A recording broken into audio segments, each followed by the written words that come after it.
I have a new piece of gear I'd like to share with you. This is the Gerber Gator Junior Machete. It's a little bit smaller than the larger one.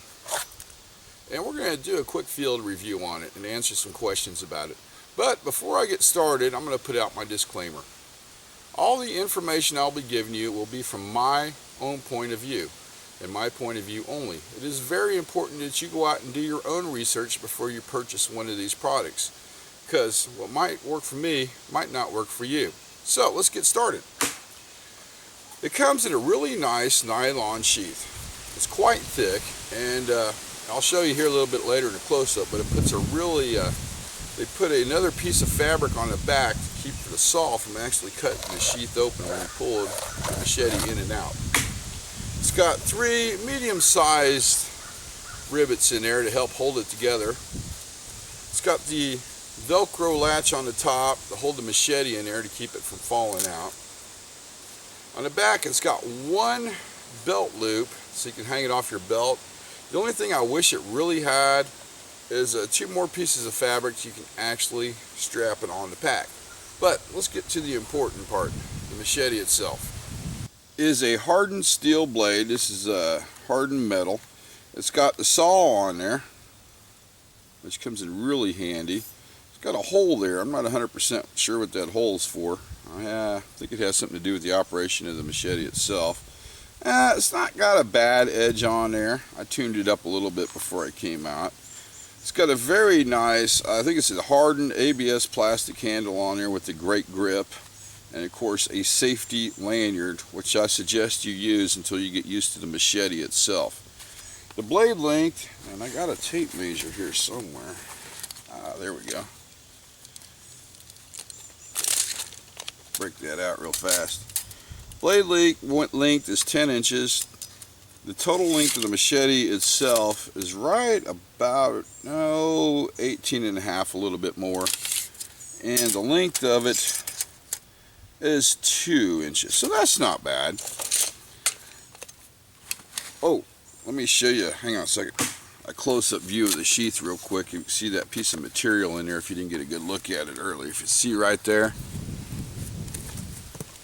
Now, I'd like to answer some questions about the machete itself, because I kind of like to read the reviews on a product before I purchase it, and I'm going to help you out with some of them questions. First of all is, when it comes out from the factory, is it dull? Yes, it's extremely dull.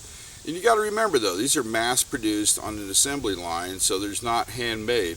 So yes, the blade is a little dull, but it's really not that hard to sharpen up. I find if you take a Dremel tool on medium speed with a very, very fine stone and just hit each side of it a couple times, it puts a fairly decent edge on it. The next thing is you want to pick up one of these. This is a Smith's field, well, it's not really a field sharpener, but that's what I use it for. It's got a coarse and a fine side to it. You can usually find them anywhere from $3 to $5, and this is a great sharpener to tune the edge up. And basically all you have to do, I like to run the coarse side down it a couple times just to help clean up the burrs from what the Dremel tool put on it.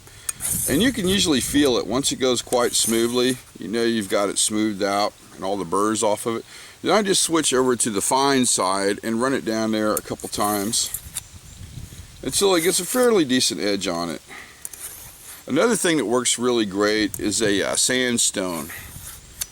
Pick one of those up, that helps sharpen it up quite nicely. Now, another question was asked, does the blade chip? And yes, I have had it chipped. I've had it chip on Senior, and it's never been that big of a deal.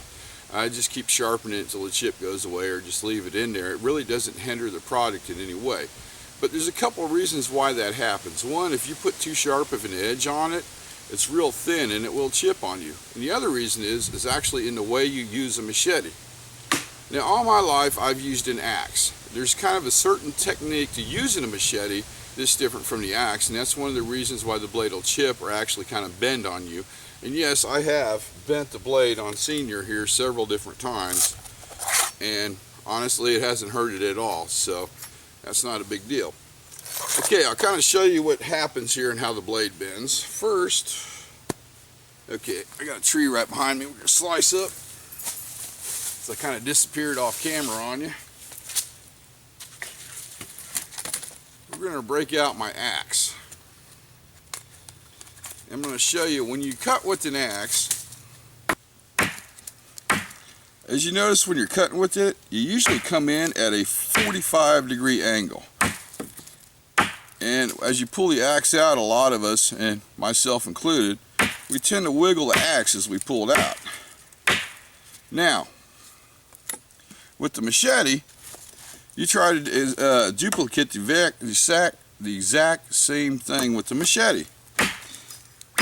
And when you do that, that's why the blade starts to bend.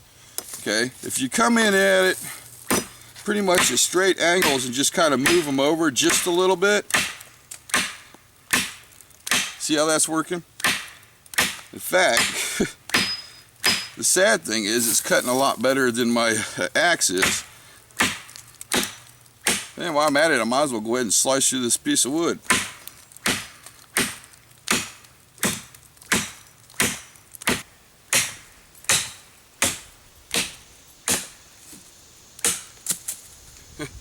Not bad for a machete, huh?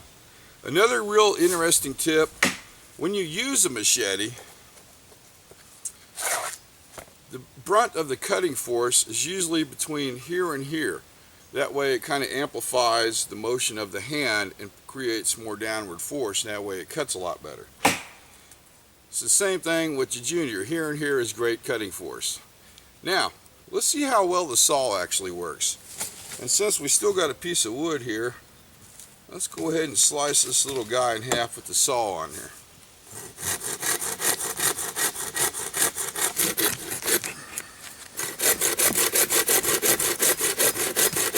See how easily the saw cuts through it?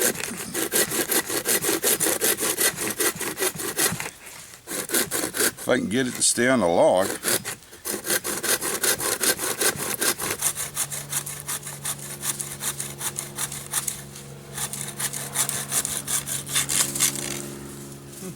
I'm gonna have to say that cut through there quite nicely in no amount of time either. Kind of want to go cut some more stuff. Okay. Where do you think you're going? Alright, I'm gonna answer, I think hopefully that answered all your questions about the machete itself. Now,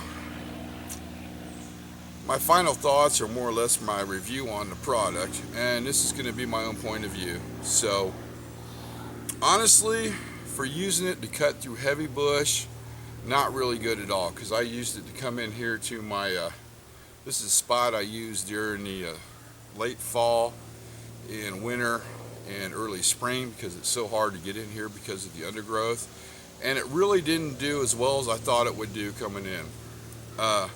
For use around the campsite, for light work, and clearing small shrubs out of the way, I think it would be actually perfect for that job.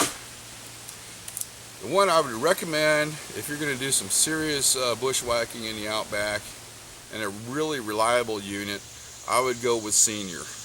It just got more distance on there, and it's got more cutting power, and the saw length is quite a bit longer, so you can actually take longer strokes on it and burn less energy. Oh, there's one more thing I failed to mention, and this is very important. The handle will come loose on you. I've had it happen to me several times. It's not that big of a deal. It's not a defect of any kind or shape or form on the product.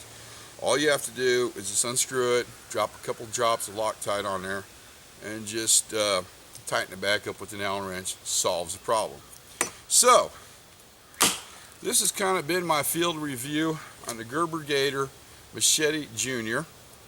I hope this answered your questions and gave you plenty of information about this product. So like always, I'd like to thank you for watching. And if I left anything out, feel free to put down in the comment box. Thanks.